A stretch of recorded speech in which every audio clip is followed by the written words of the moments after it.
아빠가 평소에 얼만큼 마시면 건강에 안 나쁠 것 같아요? 안 마셔야죠.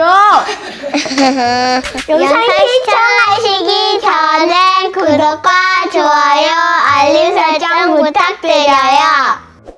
심장TV 구독자 여러분 안녕하세요. 조선의대 김영국입니다. 환자들뿐만 아니라 주변 지인들에게서 적당한 음주는 오히려 건강에 좋다는데 정말이냐? 라는 질문을 많이 듣습니다. 세계보건기구의 발표에 따르면 음주는 암, 간경화, 췌장염, 심부전을 비롯한 200여 가지 질병의 원인이 될 수 있고 음주로 인한 사망이 5.3%라고 합니다. 특히 20세에서 39세 사이의 연령에서는 13.5%의 사망이 음주에 관련됐다고 합니다. 하지만 미국과 유럽에서 시행한 몇몇 보고에서는 적당한 음주를 하면 사망률이 오히려 줄어들었다가 그 수준을 넘어가면 사망이 급증하는 이런 U 혹은 J 모양의 곡선을 보인다고 해서 오히려 적당한 음주는 심뇌혈관 질환의 보호 효과를 나타낼 수 있다고도 합니다. 이러한 효과의 기전으로 레드와인에 포함된 항산화 물질을 이유로 들기도 하고 주종에 관계없이 음주로 인한 내피세포, 기능 호전, 콜레스테롤에 대한 좋은 효과 등을 들기도 합니다. 만약 사실이라면 저를 비롯한 애주가들한테는 희소식이 아닐 수가 없는데요. 오늘은 적당한 음주가 진짜 심혈관 보호 효과가 있는가에 대한 여러 연구를 소개하고 그 결과를 어떻게 해석하고 또 실생활에 적용해야 될지에 대해서 함께 고민해보는 시간을 갖고자 합니다.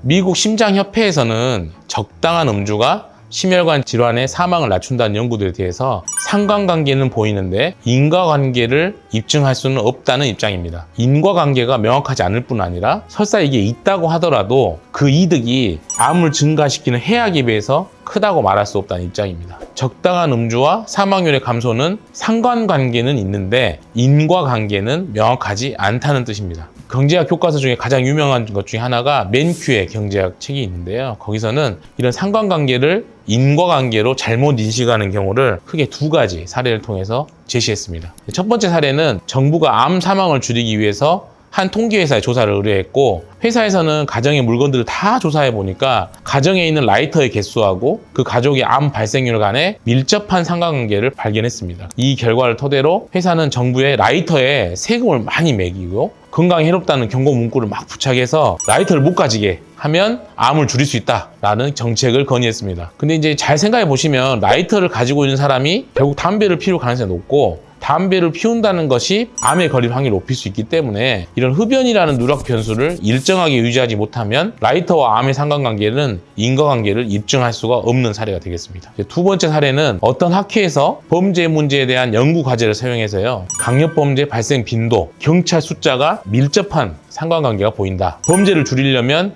경찰관을 줄여야 된다라는 결론을 도출했습니다. 이는 경찰이 늘어서 강력범죄가 발생한 것이 아니고 강력범죄가 증가하니까 경찰관 수가 늘어나는 건데 이게 선후관계가 바뀌다 보니까 인과관계를 헷갈리게 되는 오류를 범하게 된 겁니다. 음주 또한 마찬가지로 어느 정도 부자고 또 건강에 투자를 많이 할 수 있는 사람이 적당하게 사회생활을 위해서 음주를 할 가능성이 있고 특히 이제 레드와인이나 이런 안주로 지중해식 메뉴를 많이 먹기 때문에 이런 것들이 또 좋은 효과를 줬을 가능성 또한 배제를 해야 됩니다. 따라서 적당한 음주가 심혈관 보호 효과와 인과관계가 성립하는지 여부를 보려면 음주와 효과가 누락 변수를 줄여야 되고요. 이게 선후관계를 잘 따져봐야 됩니다.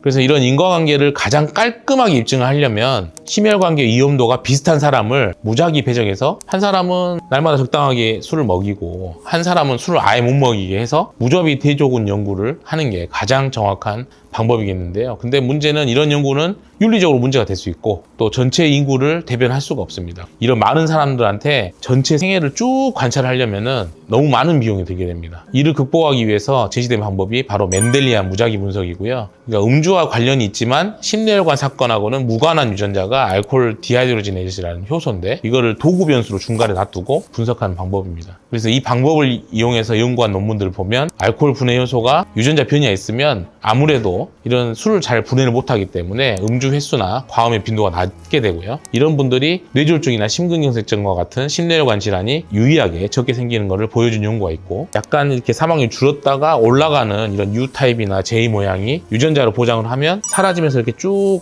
일괄적으로 올라간다는 이런 연구들이 있었습니다. 그래서 미국 심장협회에서는 적당한 음주가 심혈관계를 좋게 한다는 명제를 인과관계로 일단 일정하지 않았습니다. 따라서 심혈관계 효과를 보기 위해서 음주를 안 하는 사람이 더 좋아지기 위해서 음주를 시작하는 거를 절대 권고하지 않고 있고요. 저처럼 이제 위스키 마시면서 고단하게 인생을 달래는 사람이 있는데 이런 분들에게는 심방세동, 고혈압, 심부전의 위험을 경고하면서 절주를 권고했습니다. 음주의 상한선을 설정을 해서 이 이하로만 마시게 한 겁니다. 위스키를 하루에 얼마큼 마셔도 될까? 2잔. 위스키야 이거는.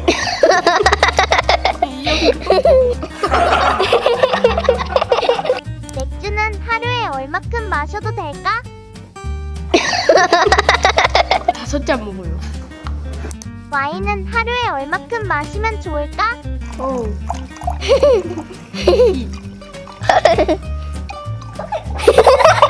그리고 요만한 거 한 개요.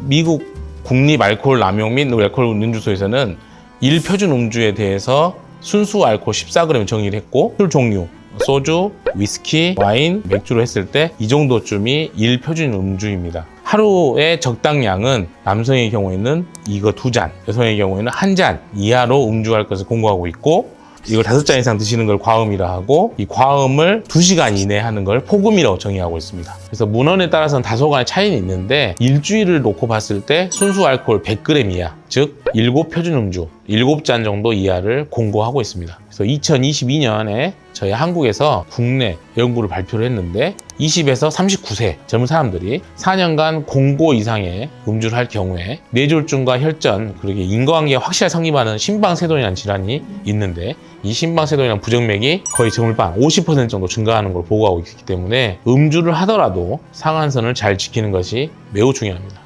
현재까지의 연구들 그리고 여러 단체의 의견을 요약하면 음주는 건강에 해롭습니다. 권고 음주량은 그러니까 심혈관 건강을 위해서 이 정도를 마시면 내가 더 건강해진다는 그런 약이 아니고 내 건강을 지키기 위해서 덜 마셔야 되는 상한선의 개념으로 생각하셔야 되고요. 그래서 저도 위스키를 워낙 좋아하기 때문에 일주일에 위스키 6잔에서 7잔, 특히 이제 요즘은 물을 섞지 않는 캐스크 스트렝스 같은 고도수 위스키는 5잔 이내로 제한하려고 노력하고 있습니다.